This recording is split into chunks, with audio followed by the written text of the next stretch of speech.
Hello, everyone, and welcome back to the Paddock. I am so excited that you're here today because it's our second ever PGP Book Club episode. Trust me, y'all, it's gonna be a good one. We are diving into the world of Not So Fast by Karen Booth. It's a romance that delivers all the speed, steam, and sass you'd expect from a story set in the fast lane. We do have to give a massive thank you to both Karen Booth and the amazing team at Afterglow Publishing for letting us get our grubby little paws on this book early. Today, we are going to be unpacking all the chemistry, chaos, and character moments that made this book such a fun ride. So, get comfy, grab your snack, grab yourself a water, a coffee, maybe even a glass of wine, depending on what time it is when you are listening to this episode, and if you are the legal age to consume alcohol. Sit down, get comfy. You are joining myself, Amy, Chelsea, Mel, and Rachel as we speed into Not So Fast. I'm going to hand it over to Chelsea for our synopsis. Now I am going to try to be as spoiler-free for these few minutes. After this, if you want to come back, that's fine, but we will be spoiling. Now, to start off, we are going to jump into breaking everything down. Mia Neal, who is our main character, is an overthinker who has a podcast, about Formula One, LOL, like us, and she's absolutely obsessed with it, which respect. And then the main character, Guy, because he does, the book does do like the switching point of views, which I always like, and that is our Brit driver, Xander Bishop. Now, she slams him on her pod. That's how this relationship starts. And the podcast obviously becomes more popular because people love when people are chaotic. And this leads her to being invited by Xander's teammate, who's an asshole, and we'll get into that, to the Miami Grand Prix, to kind of see like F1 up close. And also just to kind of get in Xander's head. Their first meeting was interesting, to say the least. We're going to expand on that in a second. And honestly, it should have been an all-out war, considering the comments that we are going to talk about that she says in her podcast. That I'm sure if we said like in the driver met us, they'd be like, what the hell? But instead, Mia and Xander somehow have a very sexual, we're going to say that, irresistible, unbelievably spicy relationship. It was very wild to read, to be honest, sometimes, and this is definitely one of the books that got me out of my comfort zone, but I'm gonna be honest, I kind of liked it. We'll talk about it because it was just very smutty, very romantic sometimes, but very smutty. Very smutty. I actually told like one of my friends who likes to read straight smut. She refuses anything else. She's one of those girls, like, she doesn't care if there's a plot. Or if there's no plot. It was intense. And honestly, it wasn't even a slow burn. Like, Karen Booth literally took that whole F1 theme and said life in the fast lane and just made it, like, a very fast burn and very much, let's just get into it. And the crazy part is, I thought about it when Chelsea was going over the synopsis. Mia is a fan of Xander. Like a really big fan, so like it's kind of like funny how that like worked out, like her like talking shit about him and then actually being a fan and all that stuff. But I mean, I guess she keeps it real for her podcast. That was such a switch up.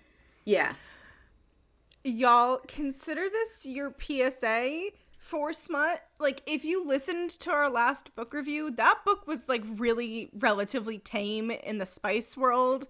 At least in my personal opinion, this book is definitely at least a level, maybe even 2 levels spicier than the last book. This plot moved faster than an F1 pit stop. I swear to God. I was not ready. Anyways, I was literally I was blushing reading this shit. I do not normally read this stuff, so I was just like, oh my God. Oh my God. clutching pearls. Then there's me and Mel in the corner. There's this scene in the book that they're like basically sexting, or maybe they were on the phone. I can't They remember. were sexting, and then it became a phone call. That's what it was. Yeah. And They weren't even sexting. They were He like was just having like, "Can a you call you regular right now?" text thread. Can I call you right now? It was the regular text conversation to like somehow poof, they're having phone sex. I texted Mel so fast, like, bitch, what the fuck? I was like ahead of everyone else, and I was like, did anyone get to that phone call scene yet? No one had gotten. I was just like, it was one of those moments I had to go out and touch grass. Same. I was sitting in an airport lounge when I was reading this because I had 5 hours to kill in the Providence airport waiting for my friends. And so I just went to the lounge and I was reading this and I was just like, not the place. I want to know who looked over your shoulder. And do not recommend. I was in a corner. Their timeout corner. I was in a corner. No one could see behind me.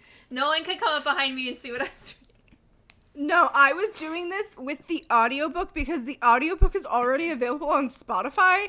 Mind you, it's just one narrator. It's not a mixed cast. Like, I'm a graphic audio girly.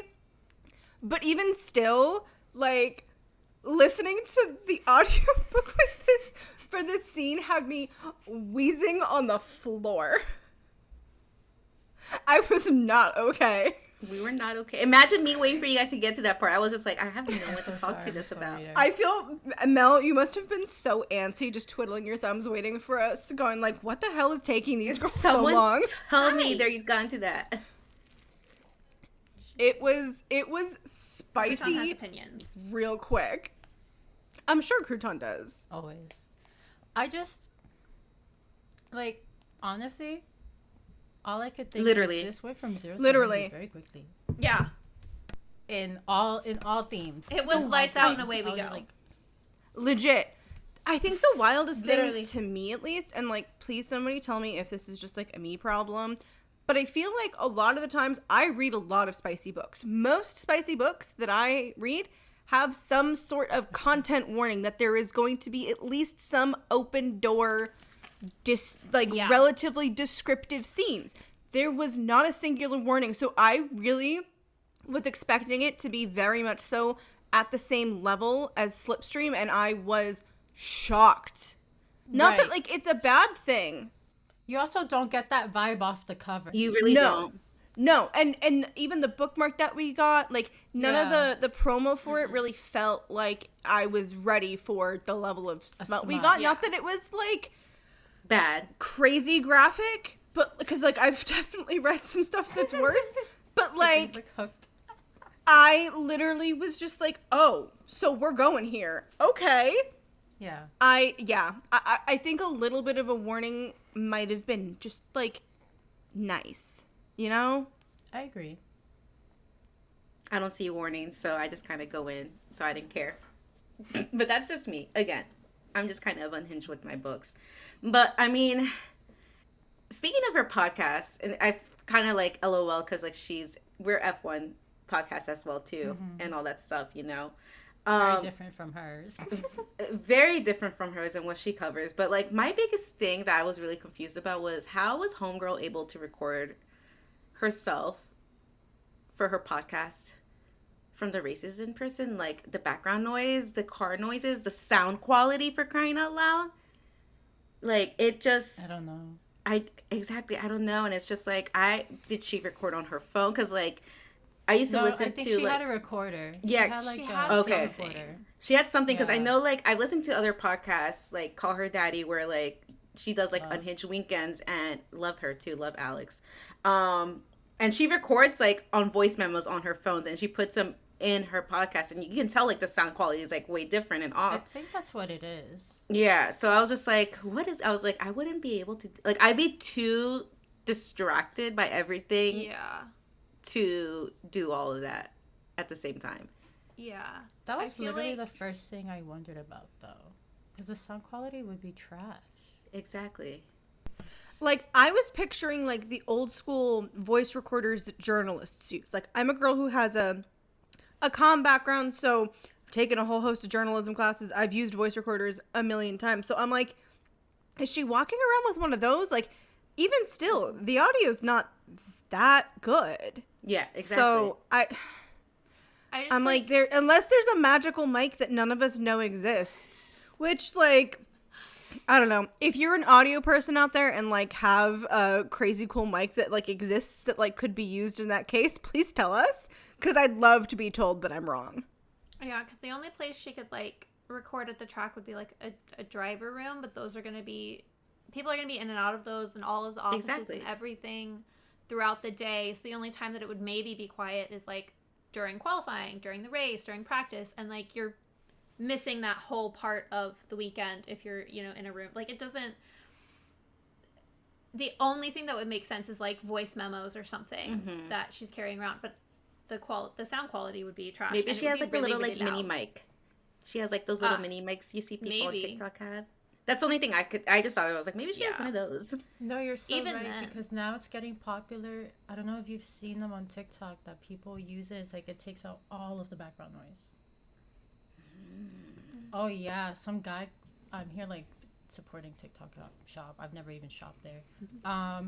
But there was this guy selling it, and he was on the highway. He's like, "Let me show you," and he like turns on what I am assuming is the mic, and it just phew, took out the cars. I was like, "Oh, That's crazy. I mean, I have like Bluetooth like mics like for work and stuff, and they are really good. They do take out a lot of background sound, but I don't know. I just like the logistics for me just make no sense to my brain.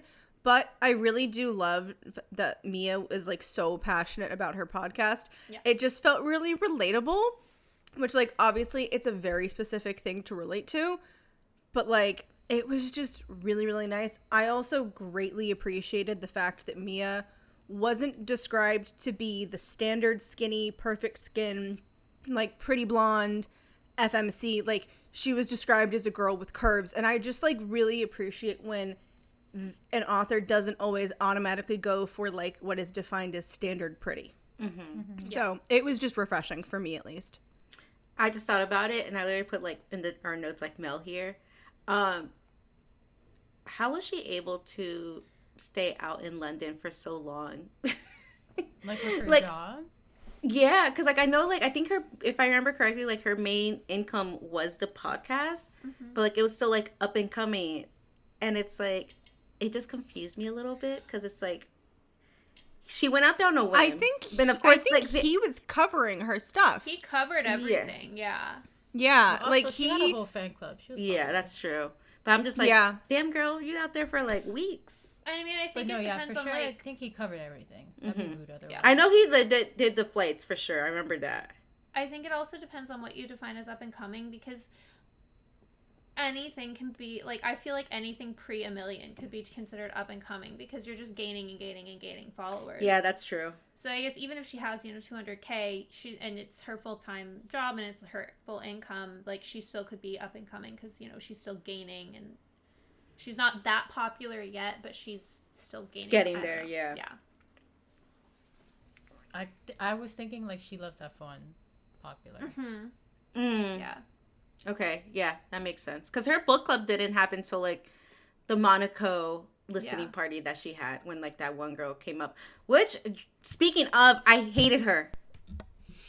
I did not like her either. I The didn't. president, right? She just pissed me off like so much. Like just like I don't know if it was just like the way like Karen like described her or like written her to be, but I just was not a fan of her at all. She was just so annoying. I couldn't stand her. Sorry. I agree. I only didn't like how like aggressive she would be when Mia would like forget to tell her something. But like also homegirl was in her own world. Like she's here being flown around by a man and all this stuff, and they're supposed to be keeping a secret and blah blah. Like she's not thinking about this president stuff. And also, why is it always a secret? It's so annoying. Yeah. Like, can we just have one couple that's like, we're dating? Hey, we're out here. Yeah. Yeah. I mean, I No. get it, but I don't know. It's interesting. I feel like the president girl just wanted clout. She didn't want the work. She didn't care. And what also got me was the media girl, because I feel like it would have made more sense if she was like an assistant, not a media girl, because I feel like the media team has so much to do on race weekends. I could be wrong. Like, they could have someone who babysits them all the time, but it would just, I feel like, make more sense if it was, like, either a personal media person or an assistant. Mm-hmm. I definitely think she should have been, job title-wise, been just called his PA. Like, you're joined at his hip. You're not his comms person. Like, I kind of forgot that she was, like, she was Right. his media person. Like, after that, I was just like, oh, that's his assistant. Yeah. Mm-hmm. That's what she just I came mean, off as. in regards to the president of her fan club, this is literally directly from my notes, and it says, I don't know if I love or hate Heather, because, like, I really, like, when she first appeared, I was like, I don't know if I'm gonna like you or if I'm going to, like, literally loathe you, and it definitely became the latter. I feel like side character-wise, the character I liked the most was Freya, who was, I think, Xander's sister. She was just so precious. Like, His brother, too. her little Yes. fangirl moment. Like, honestly, the whole family. Well, The whole family. Oh my god, whole yes. family. The whole fam. Xander's entire fam was just so precious. But, like, I loved okay. the way his sister fangirled over Mia. Mm-hmm. It was so Yeah, take cute. it back. It was not the whole family. I don't know if you guys noticed, but the mom and dad are never actually in the book. Because the mom is sick. She has, Yeah. like, some... It was just the siblings. Right, but I feel like that was a little bit of an easy cop out of just not having to write them in. they're briefly, the dad is mentioned, but it's, yeah. Yeah. The Yeah, dad was maybe. in a couple, like, they had, like, brief moments, but yeah. Mm-hmm. I also think what I loved about Freya was she was, like, before she met Mia, she was, like, very much, like, overprotective little sister of, like, I don't like her, she did it, and then She meets her.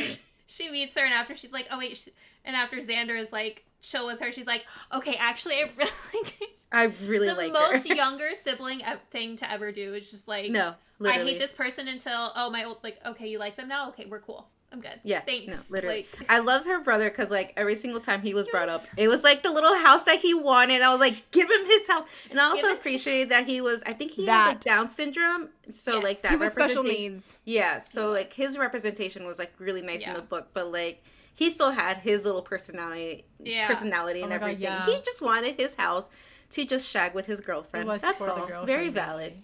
Seriously, I loved though? him. I loved him. Now, it was definitely for the girlfriend.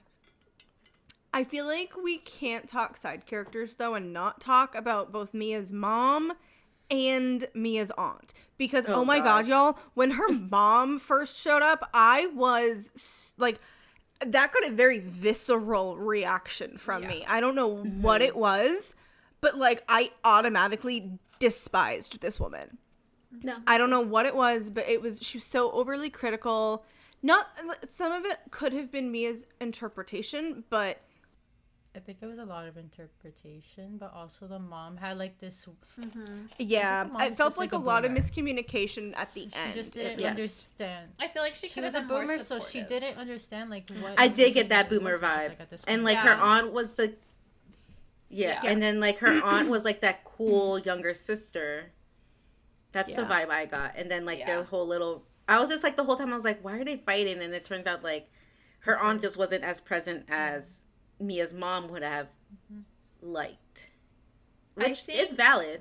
Which is valid. I also think like sisters, like being a younger sister, having an older sister, like the relationship, it does get to a point where it's like things get misconstrued, and then you also just don't talk to each other because you've pissed each other off, and both of you are going to hold a grudge, Yes. and neither is going to give first.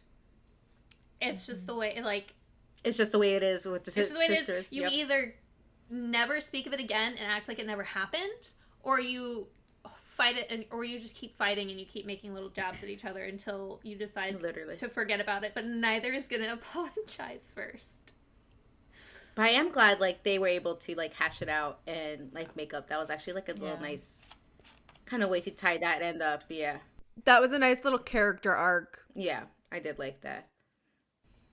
I feel like while we could yap about side characters till we're blue in the face, because honestly, some of these characters are very interesting. You either love them or you hate them.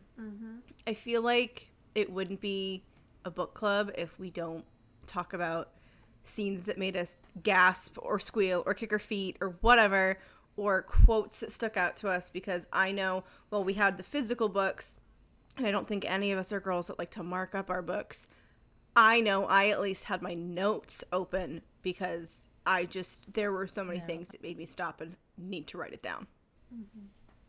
No, I'm afraid, my favorite quote was really honestly like in the beginning of the book, but it's brought up so many times, which is in different ways. Yes. On the podcast, this is how basically why she ends up being invited. Like, this is what gets her podcast to go wild, which I don't think I could ever say this about one of the Formula One drivers on the track right now. No. But she said Xander was driving with his dick in his hand, which really had me rolling laughing, because I could say that about a couple drivers once in a blue moon, but I would never say it on my podcast and post it for y'all to hear. Mm-mm. I died at this. I died at that line. I was like, I think I was laughing so hard in the airport lounge that people were like, thought I was crazy. Granted, I was coming off of a red-eye flight from LA to Rhode Island, so I was a little delirious, but still. I'm pretty sure I read that line at like 11:30 p.m. and squealed, and my better half comes running upstairs going, "Is everything okay?" And I'm just sitting here laughing. I was not ready at all. Now, as I said, I had my notes app going, so I have options for us to pull from, because as I was reading, I'm honestly concerned with the amount of lines and scenes that I wrote down and or described, because the PowerPoint scene that was mentioned about the drivers just kind of made me laugh, because it feels like something we would do as a group. 100%. Like, it felt so PGP coded. I giggled. It just brought me much joy. Karen, my love, you thought you were sneaky. You thought nobody was going to notice the fact that you slipped in Max Verstappen, Lewis Hamilton, and Michael Schumacher. I kind of laughed. I have no idea how she got away with mentioning them. It was so quick, but like so smooth with it. It was so quick, so smooth. It just made me laugh. She really gave us some great lines, because I actually snorted when I read the word fuddy-duddy, because I feel like that is a phrase that is not used nearly enough. We had bingo card references, which, if you've listened to a PGP episode, you know we love a bingo card. So it just brought me much, much joy.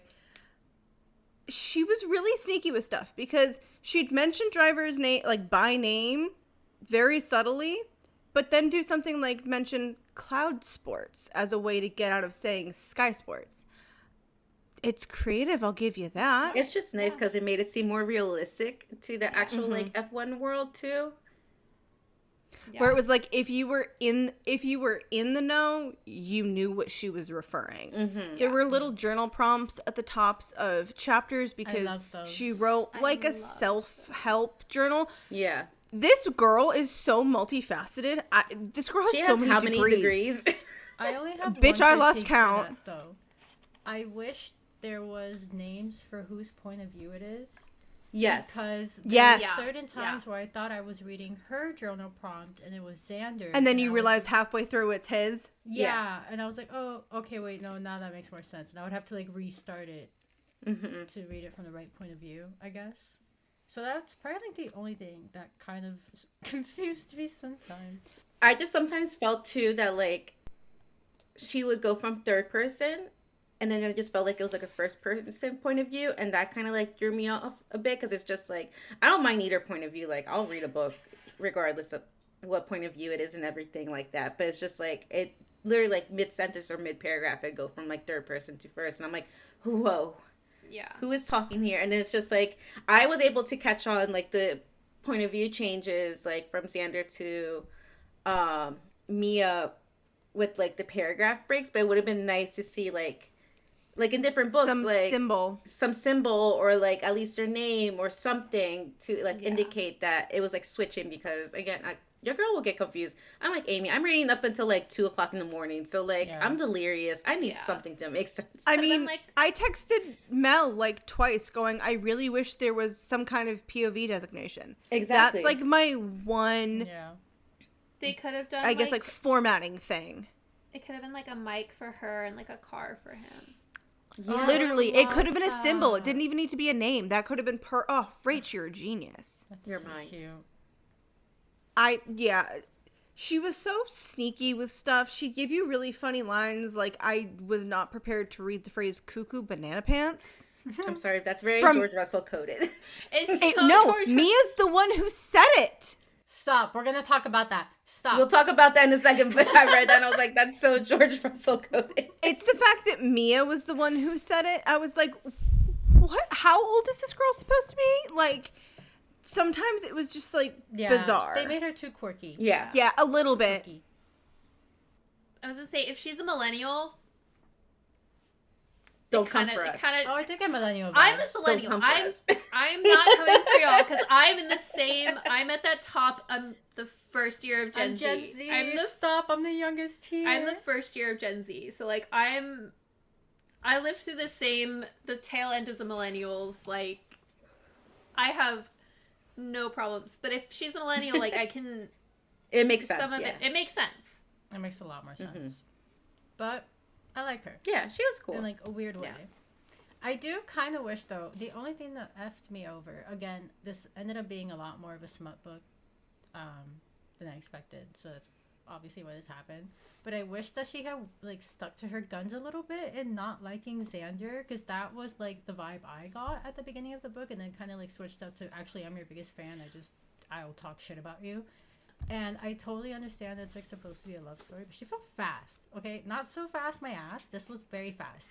That was horrible. Ignore me, but like that was fast. That literally went from chapter to chapter, if that. She does say on page 11 that he is her favorite driver before she meets him. It literally went from text message conversation to phone call. Oh my god, dude. Yeah. I'm sorry. I'm just never gonna like get over that. Yeah. I feel like there could have been more conflict, or like the conflict that they had could have played out a little bit longer. Exactly. I feel like it resolved too quickly. It like not like an enemies to lovers, but like more like I don't know. I just enjoy like a good banter between the lovers. But yes, Rachel, you're right. I like dislike to lovers. Like that would have been fun. I live for the drama, so who doesn't? That is also a personal preference. I did like Xander though. Yeah. I know we're going to talk about who he's based off of for sure 100%. But I did like him because I just thought he was so sweet. He was, and like I love the little cottage boy upbringing that the fact that he had like I forgot what it's called, like a whole compound for like his family. Like an estate. I thought that was really cool. I love that. Yeah. I mean, his little brother's about to get a house too, so for my family, not some culture. I love that you have to make that designation. I feel like I needed a tiny bit of a slower pace for their love story. Just like a little bit. Just pump the brakes a smidge. Literally, I'm pretty sure I texted Mel at one point and was like, damn, because it was page 33 and she was already, quote, horny from seeing him. I like talk about a pace change from Slipstream where I feel like there was so much yearning and we got so much of like that build before does he like me? Does he not? A man that yearns. Yes, and it was like I mean I get it. He fell first, I guess, but like it's like they fell at the same time. Yeah, I feel like they were actually pretty on the same page. I mean, if she's a fan of his, I'm gonna assume that she also found him attractive. Yeah. Facts for sure. So. I just feel like I needed more substance from their relationship. Maybe like one more chapter. Yeah. I think a few more would have been good. One more chapter. Like 2 to 5 would have been perfect. Like just a little more to see them. 5 would have been pushing it. Give us 3. A happy medium. Yeah. 3 would have been perfect. Just to for like Chelsea. I kind of feel like I almost wanted to see them not wanting to like rip each other's clothes off and like just see them be and not like seeing them like a little banter. I needed a little bit more banter. Initial love, like the initial meeting, the initial like I love like a teasing, or like he could have courted her a little bit more when like she came to London to see him the first time out and everything, instead of just like literally just jumping at each other's throats. I mean, hey, I would have loved an undercover montage of like give me a Hallmark moment of like he goes undercover so that he's not recognized and shows her all of his favorite places around London or whatever. That would have been nice. Really cute. Because he does his little undercover stuff when he goes to see her for, I forgot which race it was. Monaco. Yeah. No, was that the, no, it was the second one where he meets. Where he goes. It was Monaco? It was Monaco where he goes to her like big watch party thing. It was Monaco. Remember, they're not in our correct order. Yeah. Okay. I know this for a reason. I will explain later. We will explain all of that later. But I will say, like, I'm thinking, like, Christmas at Notting Hill Hallmark movie. Like, he goes under... It's just so cute. It would be so... Yeah. And it would be a good way to, like, get those couple chapters of, like, falling, getting to know him. Getting, like, you know? Mm-hmm. I feel like we saw the lust a lot, but we didn't see the love story. And I wanted more love story. More flirting. Like that innocent flirting. Yes. I just wanted more flirting. Yeah. More banter. We love a man who yearns. So, like, I wanted to see that man friggin' yearn. Yes, exactly. And court. Like, bring back the romance. Mm-hmm. Give us romance. I will say, there was this other man, the most non-romantic man in the book. His teammates sucked. Excuse my French, but fuck that guy. I don't know what was up with Dirk. Yo, for real, like, I don't know what his deal was. Like, my man, this kid came up to you and tried to be decent. Xander was like, by the way, sorry, I'm a little bit of a dick. He wasn't even that much of a dick. And he's like, you're my favorite driver. And this guy's like, oh, you're messing with me. You're playing mind games. You're trying to get into my head. Yeah. I'm like, are you serious right now? Like, he literally, this old man invited Maya to the race to mess with Xander. And now Xander's the one playing mind games. Exactly. My guy. I hated him. My guy needed to go to therapy for his trust issues and, like, everything else. But start with the trust issues. We'll start there. Honestly, he probably should have just retired if he was having that much trust issues. I mean, he's the one that brought Mia on to, like, the Paddocks and everything originally. So, like... For real. I mean, like, the way this entire thing would not have started without Dirk inviting Mia to the race to play games with Xander's head. Like, and then it just backfired. This man, Dirk does 100%. Need so much therapy because yikes. The one thing that I just remembered that the aunt said was about the fact that she hooked up with an F1 driver in the past. Oh, she wild. I like her. She's so wild. Not her. That aunt was so wild. Oh my god. She gives the fun, single, kooky, crazy auntie who... She that rich auntie. She is the rich auntie who travels the world and is chronically single, has no kids, not a pet, like... Not a probably care. Doesn't even own a... Yeah, not a care in the world, has the killer, crazy, funky... closet you want to raid, a lot of income. It's giving like artist auntie who like is absolutely loaded, and I love it. But like, she was so wild. Yeah, I liked her a lot, and I actually will say, like, as smutty as this book ended up being, she was able to close up the two plots very well. Yes. I loved how she wrapped up the whole Dirk thing, and I loved how she wrapped up the whole, like, aunt and mom thing, because the aunt and mom drama to me was so dramatic. I was like, this is some sibling bullshit. Oh, absolutely. This is some sibling bullshit. Absolutely. And I felt so bad that Mia was, like, in the middle of it, because she's like, I love you both so much. Like, please stop fucking me up. Stop screwing me up. And her aunt was so supportive of her, too. Yeah. For real. Which is such a stark contrast from her mom being super unsupportive. Mm-hmm. And it just sucks that her mom was like, if she's coming in, I'm leaving. It's like, you can be, like, cordial around each other. You all don't got in the same room. You all don't gotta, like, talk to each other. Such a dramatic response. But, I mean, yeah. I mean, My parents are divorced and can be in the same room with each other. No, exactly. You're telling me that as siblings, you cannot put your shit aside and be in the same space? I don't get it. It seems like it was over. Like, I understand it was not necessarily minor to Mia's mom, but, like, it seems like it was something that if Mia's mom had just been communicative of her expectations. Yep. Yeah.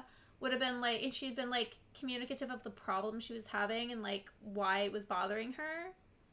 I mean, I will say, like, depending on how you grow up, you're not necessarily going to be that close with your sibling. Like, but at the end of the day, at least yell it at each other. Like, just fight it out. And then go get some coffee. Like, that's what my sister that's sister core right there. Like, that's sister core right there. You yell at each other, someone goes off, you both slam doors, and, like, an hour later, one of you goes and is like, do you want to go get a coffee? You want to go to Target real quick? Yeah, you want to go to Nordstrom Rack. Like, literally. And that's it. Sister There's core. No apology. There's no sorry. It's just, do you want to go do this with me? Like, okay, we cooled off. Let's go. Yeah. Now, we can talk about this cool aunt, because honestly, we love talking about the cool, rich, fun auntie. But now, we gotta, like, think about, like, as readers and as F1 fans, like, could this book be an F1 fan's favorite? And me, personally, I would think maybe. We're gonna get more on this, but I think, in my opinion, I would say if you're a fan of Mr. Saturday, aka Driver 63, then sure. It could be a favorite. Whatever you're eating, Amy, looks so good. Why aren't you sharing with the class? Exactly. Yeah, just show up. Consider this my PSA to go get a Lake Champlain hazelnut 5-star bar. They're so good. If you have a hazelnut allergy, do not get them. Get their peanut butter one if you can do peanuts. They're fantastic. They're so good. I needed some sugar. Sorry, not sorry. And you better pay us for that advertisement. Period. I feel like this is a book, if you're an F1 fan, that you will either love or hate. There's kind of like going to be no in between, honestly. I feel like it's going to get to a point where, like, the book talk side of F1 fans are going to, like, get their hands on it, and they're going to have, like, some very strong. Yes, thank you, Rach. Strong opinions about it, especially with Mia and that whole... Which is valid. Exactly. Her being a fan and then, like, hating on Xander, but it turns out she's, like, a big fan of Xander, and then she goes out for that booty call. I mean, valid. I mean, I would if I had the opportunity, not going to lie. Sorry, Chris. But... Who wouldn't? Mean, Chris, my mouth dropped. Free trip to Europe. Like, I'll take it. Listen, he's not here right now, so it's okay. Yeah, exactly. It's a free trip to Europe. Why not? In this economy? Do it for the plot. Thank you. Flights are expensive. Flights are expensive. Exactly. We're in a recession right now. Girl. Yeah, like, I'm not gonna lie. I would say yes. I'd be like, thank you very much. Do I get my own hotel room? Okay, thank you very much. As long as we don't get, like, the one bed trope. Exactly. We're good. Exactly. Yeah. I mean, like, I kind of knew immediately that this book was going to be based off of an actual F1 person. We got these adorable bookmarks, but when you look... When you look closer. When you look at the man, you cannot tell me that the graphic designer was not handed a photo of George William Russell. It's immediately clockable. I'm sorry. What? You cannot tell me that this book is also not the suit, about our favorite... Like, who else is the backstory, the accent? Who else is a lanky Brit who wears a black race suit with a blue helmet? Exactly. No, I couldn't think, like, for whatever reason, I pictured George just buffer. Yes. If that makes sense. I don't know why. Yes. That's what I pictured, but I literally couldn't take my mind off of it. And it made it, like, kind of weird because, like, love the guy. He's like, unintentionally, like, hilarious, like, especially with his radios. But I don't, like, for me, I'm not attracted to him. So it kind of, like, would throw me off. So This is what feel I the was same. picturing in my head, and this is going to be very specific so that people understand what I was envisioning. I was picturing George with Pierre Gasly's build, like bigger Yes. upper body, Yes. but still George's height, Yes. but like like a little bit not beefy, but like a little bit More bulkier. built. Yeah. Yeah, I also find Pierre lanky. But he's not I as wouldn't- lanky as no. George. Not George as is lanky. definitely no, lankier. George is like gives stream beam. Yeah. Like George has abs because George has no George does body give fat. string bean. You're not wrong. That's kind of Goes through Pierre's like Instagram real quick. Hold on. Please hold, Chelsea. I just wish it was a little more ambiguous. Like when we read, Valid. and I don't like comparing books to one another because at the end of the day, it's a completely different book. But like when we read Slipstream, there was no connection for me to Arthur, to anyone that I've ever seen on or off the grid. Reading this book, like off the bat, I'm like, oh, this is George. And I also do not really find him attractive. Do not kill me. But sometimes it would stop me from getting into it, especially like the smut scenes, because I'm just like, oh, Yeah.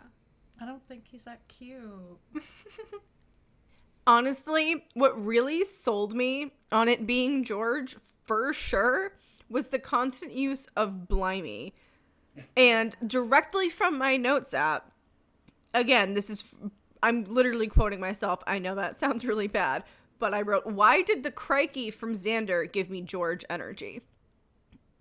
Like, that was what really sealed the deal for me. The minute I got blimey more than The little once and I British got a lingo. crikey, I was like, oh dear God, it's definitely George. And like, I could kind of look past it. I just kind of like envisioned somebody else, but like, it was just sometimes, like Chelsea said, it was hard to get into it when I'm like, oh my God, you've slapped me in the face with just like things that make me think of George. And it's just like, I don't need that right now, please. I love George, like, but I don't find him attractive. I wouldn't want to read a book about him. This is going to sound bad, but sometimes it felt like really well-written fanfic. I was just about to say that. It's like no hate to Karen or anything, but it just gave None off at more all. like fanfic vibes. It did. Yeah. But you know what? That's okay, because The girlies be loving that too. A lot of good I books. mean, hello, Wattpad and AO3 have Yes, AO3. friggin' produced some banger books. Fanfiction on Wattpad that is my as OG. well. Wattpad is my OG. Ugh. I love her. I loved When you have to Wattpad. explain to somebody what Wattpad and AO3 are, You aged like 10 years. I loved explaining that to Yeah. Rob. It's like Tumblr. Oh my God. I explained it to Rob one time, and that was amazing. So don't be nervous about it. Just say it's a reading app. oh yeah, nope. It was an experience. Trust me. A reading app for small authors. Very indie authors. Up and coming if you will. authors.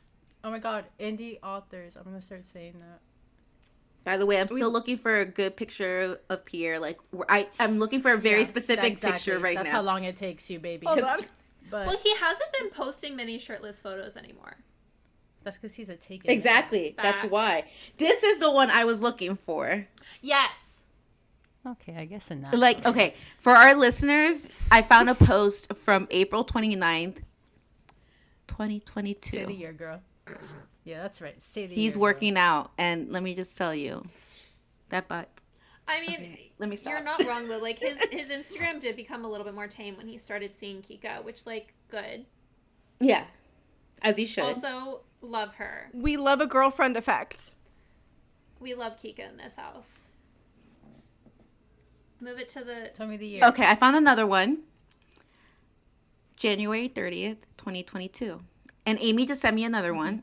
Let me see. Yeah. I'm keeping I this in am the this- girl It's a who always screenshot. has the picture. It's for our Amy has the listeners. receipts. It's him working out, and you just see the veins in the arms. If you know, you know. I am the girl with Anyways, the back to the photos. book. Back to the book. you Sorry. nerds. I think overall, even though I also would consider it like a very well published fan fiction. I understand when it was published. I didn't know that. Same here, honestly. Now, listen. I have a few critiques. And a solid, 98% of them have to do with Texas. Am I being dramatic? Maybe. But, I'm from Texas. I'm from the Austin, San Antonio area. I know it well, unfortunately. I can suspend belief about a lot of things, but, not when it comes to the specifics about, Texas. It's where you grow up. You know it like the back of your hand. So when you hear things, you're like, that's not right. Now, I will say what bothered me initially was, the names of restaurants, but per an explanation from my husband who's in law school, copyright law and all of that, to just not deal with the things, you make up names. So, valid. What really got me was the timeline of the season being changed and making Austin 5 to 6 weeks from Monaco. If we're leaving Monaco where it is, that puts Austin in mid-July. And if you've ever been to Texas in mid-July, if you spend that long outside, you're gonna die. It's literally so I almost did. Hot. And that was October. And that was in October. It's right now, I'm because I'm going home next week. Right now in San Antonio, the high is in the hundreds. They're already hitting the hundreds as the high, and the lows are the low 90s. So by July, it's going to be 110 in the shade, which for our non-imperial system, whatever, for the metric system, for the Celsius people, it's 45 degrees Celsius, roughly. And Coda has no shade. You have shade in 2 grandstands, and that's it. And then they're not shaded all day.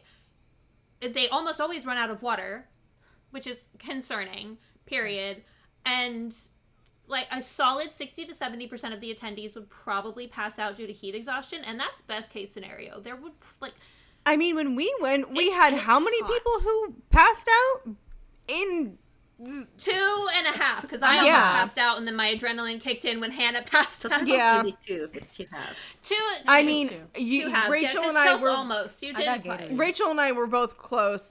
When Rachel and I left, I was like, "Ooh, girl, if we had stayed any longer, I would have been down." And then we were almost passing out. Hannah was almost passing out. We lost Hannah, and then that kicked our adrenaline into gear because we couldn't find her, and then so we didn't pass out on pure adrenaline. But they ran out of water. When I went for WEC in September over Labor Day weekend, they ran out of water, and that was a smaller crowd.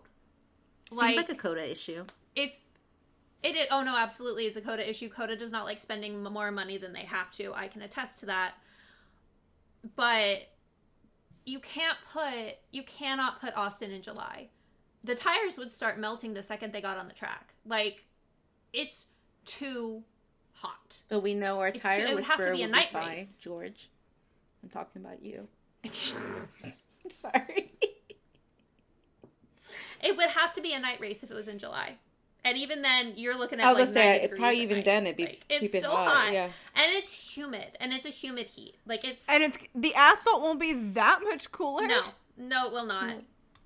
Anyway. But yeah, no. Speaking of the race calendar that Karen made up, it just threw me off a lot because I at one point, when I caught on to it, I was just like, this is not in order. And it was just bothering me a lot. More than I wanted it to bother me, and it just got to a point where I was just like, I just wish it was just more realistic to the actual F1 calendar. I think that's something that will also throw off F1 fans. It's just the little things that are just changed up just for the sake of the book. It's no, let's leave the race calendar in some order, because I was just really going from one side of the world to the other side. I mean, that already does kind of happen already, but again, it's just we went from Monaco to I don't even remember. I just remember we started off in Monaco, and then it was just Silverstone or something that, or it was Austria. That's what it was. Yeah, the main thing that she changed Austria and Austin. No, once you pointed out, I think were the two that she kind of flip flopped around was Austria and Austin. The other problem I had was the Monaco watch party being held at a brewery. Normally, this would not be an issue. However, the issue is that you can't serve alcohol before 10 a.m. and that's with food on a Sunday. You can't, if you're not serving food, you can't serve alcohol until after 12 p.m. on Sundays. Monaco is at 8 a.m. in Texas. So a brewery would have to like open and only be serving non-alcoholic drinks and food. And there's not really any breweries that would do that I can think of, unless they know they're going to make a lot of money. And that's not something that would happen in Texas. It has to be at least 10 a.m., a 10 a.m. race. And that would either push Monaco back a couple hours or it doesn't work. The other thing, go ahead. Oh, no, I mean, if she's making up the schedule in a way, I mean, for all intents and purposes, she could have decided to change the time, but she didn't tell us the time, Yeah. Mm-hmm. which makes it really hard because, like, we're just assuming that it's going off of, like, standard, actual race times. The standard schedule. The only other thing that bothered me was not Texas related, and that was the passing in Monaco. It's not realistic with the current cars. It's almost impossible to pass in Monaco. So there, if we're going with like the cars from like the 90s and stuff, yeah, sure, passing was still possible. But with the 2024, 2025 cars, it's not possible to pass. We don't even know if it'll be possible for them to pass next year with the new regulations. Who knows? Maybe in this universe, the track changed and it's a little wider. I'm gonna go with that. Or the cars are smaller.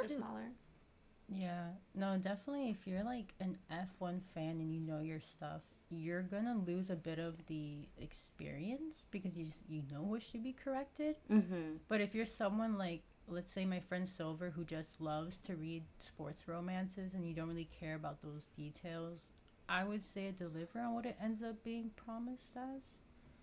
So it's definitely like a hit or miss. If you're an F1 fan, you're gonna be nitpicky because you're gonna be like, that's not right. But if you're just like, I love like sports romance and being a wag, then you're gonna enjoy it. I also would caution people if they're like somebody who really doesn't like reading books about specific people, or like if in the F1 space, specific drivers, I would at least proceed with caution. I would still recommend it to a friend, but I'd be very specific about who I recommend. I definitely recommend it to my friend Tori. I was like, this is up your valley, girlfriend. Up your valley. Same. It's definitely a certain person that would really enjoy it. I feel like, yeah. It's a great book. It was a really fun read. It was a wild It was a nice ride. like little like palette cleanser, But I definitely, especially for like, Yeah. as a fantasy reader. I mean, all four of us right now are like reading different fantasy dystopian books, so it's like a nice little switch up. even if you're just like somebody who reads, whether you read fantasy, whether you're reading dark romance, whether you read like just other types of books, if you want like a fun romance that's like a sport romance, like you totally could love this.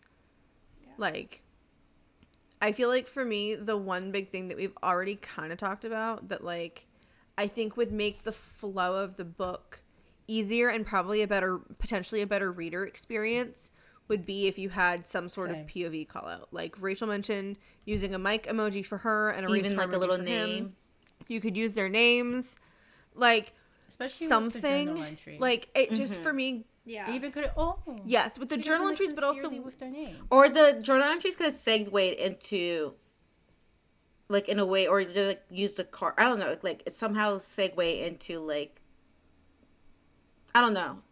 My brain's not working. Yeah, right I feel like even with the like mid-chapter like POV switches, like sometimes I'm just like, it got really frustrating for me with the constant switching with nothing to designate.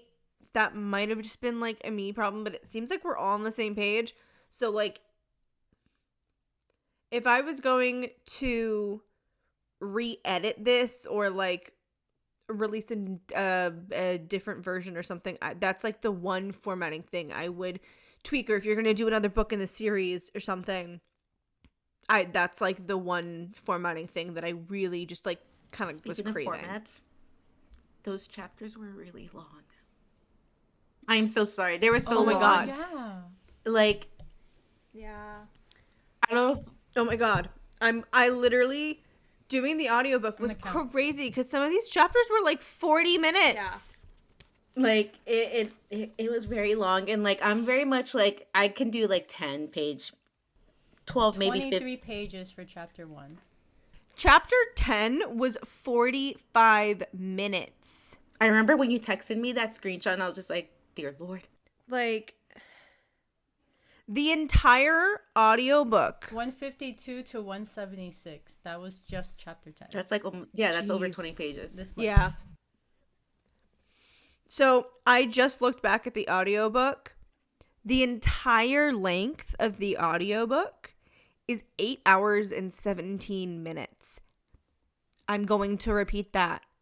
8 hours and 17 I just feel minutes. like some of the stuff in the chapters, especially like the longer ones, could have definitely been broken up into like 2 chapters, like 2 shorter ones, because it was just like not like a plot change, but like the subplot or like the little details would change like from one to another, and it's like, okay, this doesn't, I was like, this is like a new, we're like in a new city or we're doing something else now, like that's not related to like what we were just talking about. So but I'm just, yeah, I just can't do the long chapters. There's some format things I would have done differently myself. Agreed. I will say, even with the formatting, even with George Russell, who I think is the main character, I honestly really liked the book. Like once I told myself like ignore it's George, and I just kept imagining a different guy in my head, and I just treated it like a little sports romance, like I would about a hockey. It's actually kind of fun, and I liked seeing like Xander and Maya's banter when they did have it, because they were very funny with one another, and I did like the way they met.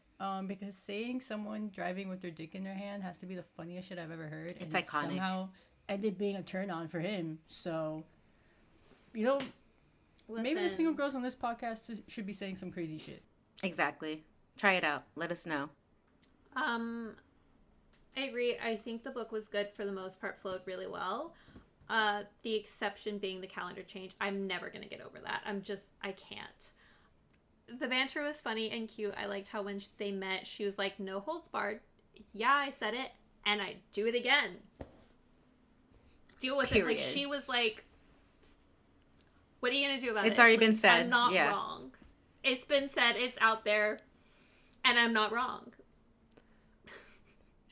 I mean, talk about a story to tell your grandkids, I guess, or tell your kids. Hey, Mom and Dad, how'd you meet? Oh, yeah, I said some really What'd you wild say? shit on my podcast. Your grandpa drives with a dick in his hand. With like a dick is in his hand. No. He was driving like he had his dick in his hand. That was what she said, which makes it even worse. I really did like the book, even if sometimes I had a really hard time ignoring the fact that Xander is George. I really, really loved their banter, and I liked how unfiltered Mia was. She seemed like a girl that I would be friends with. Like, I'd probably get a little frustrated with her, but, like, I'd still be friends with her. Like, she seems really sweet. It's, for me, if I was going to describe this book to somebody, it could be, like, a really good summer book or, like, a beach read. Maybe I'm really East Coast, but, like, this could be a great beach book or a pool book. Yeah. Like, the book that you just kind of, like, pull out, you read in, like, Airport if you're Rachel. Like, what? Yeah. And, like, you read it because you need to kill some time. Like, it's not a, oh my God, I want to get super invested in these characters, like taking on ACOTAR or doing Fourth Wing or any of the other, like, series that just, like, pull you in and just, grab you by the heart. It's not one of those books, but it's a great, like, I really think it's a great beach read. Yeah, I agree. I think it's a really good, like, palate cleanser, especially, like, again, I'm a big like fantasy, like romantasy girly, so like it's always nice to take a break from that and get like something a bit more realistic, I guess. Yeah. Aside from me always picturing George with a Pierre body, that's neither here or there. We already discussed that and the whole calendar thing. It was a fun read too. Like I actually, it was fun. I can't stand long chapters, but that's a me problem clearly. But again, I mean, definitely the smutting was smutting. And my only thing I think that would change, I just wish there was more of like that courting and that flirting between Mia and Xander. It would have been nice to see like their relationship blossom a bit more. But I mean, I guess again, since it is an F1 book, it would make sense for everything to go like a million miles per hour. Yeah, like Amy said, it definitely like one of those like beach reads or something to just like pass time, because it's not that long of a book either, which I appreciated. It's always, again, I'm used to reading like 600, 400 page books. Like it's nothing. So like reading something that's a bit shorter, it's comforting. It's a nice little break for my little brain, and no world building, which is even better. But yeah, I mean, it's fun. I liked it. I would definitely say for me, it was probably like a 4 out of 5. Solid 4 out of 5 for me. I feel like for me, Okay. I'd give it like a 3.5. Yeah. Like, I liked it, but it's not Yeah. like I wasn't like, oh my God, that was so good.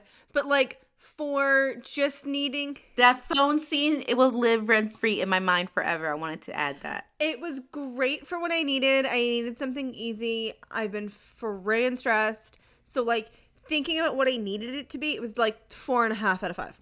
But like in the grand scheme of like other books I've read, it's like a 3.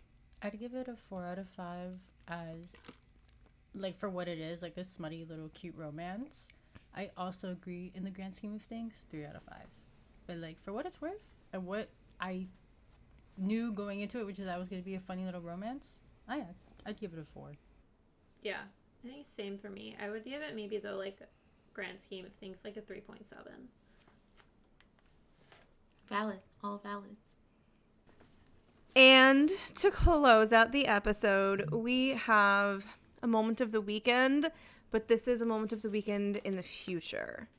And that is the fact that Mel is graduating with her master's. And I'm really, really proud of my bestie. So, Thank you. yay, Mel. I'm so excited for you.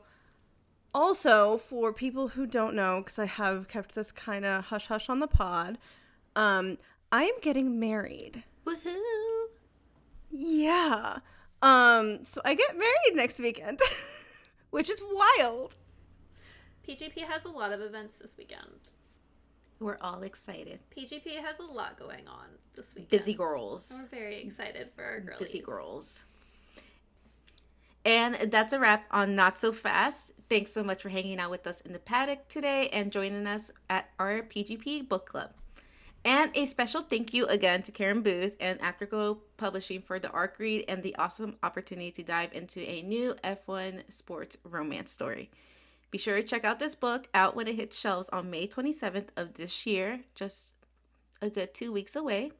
And be sure to let us know your thoughts on Not So Fast on our socials. Everywhere we are Paddock Girls Podcast. Drop a comment, send us a DM on your hot takes, favorite characters, and moments. Now, as Amy mentioned, next time we will be in the paddocks for Imola, except with a twist. Some of the PGB girls will be celebrating our girl Amy's big day, yay her. But me, your girl Mel, is actually, again, graduating with my master's the next day, so I won't be there in spirit. I'll be crying in the club. But we have something special. It'll be me and my unhinged boyfriend, Chris, for our recap. So be ready for something spicy and funny, if you will. So we'll see you next time in the paddocks. Bye. Bye. Bye. Bye.